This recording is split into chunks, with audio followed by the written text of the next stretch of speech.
Thanks so much for opening up the church email. In this email, you'll see announcements of things that are happening, the link where you can go directly to the worship service. And I want to tell you just a little bit about what I'm preaching on this Sunday. This Sunday, I'm preaching a sermon entitled The Long Way Home. I don't know if anybody looking at this has ever taken the long way home, but sometimes people get in trouble taking the long way home. Uh, the story I'm going to preach from is Luke chapter 15, where Jesus talks about the prodigal son. And he's really comparing you and me to the prodigal son and the prodigal son's brother, who's angry the whole time, but also with God. God represents the father in the story. You and I represent the two brothers. And in the story, the prodigal son demands his inheritance. Think about how cheeky that is. Number two, the father who loves him gives him his inheritance.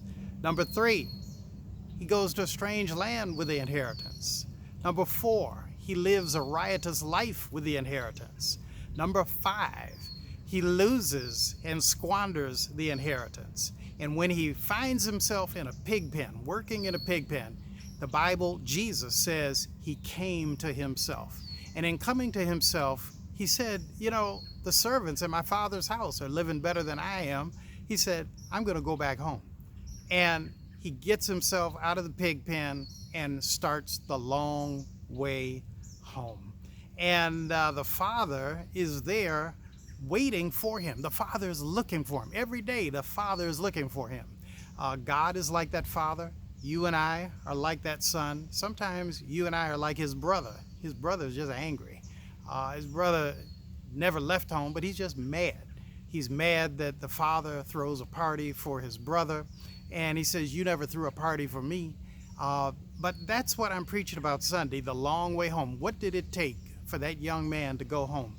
And if you stay awake through the conclusion of the sermon, I'm going to tell a story about porch love.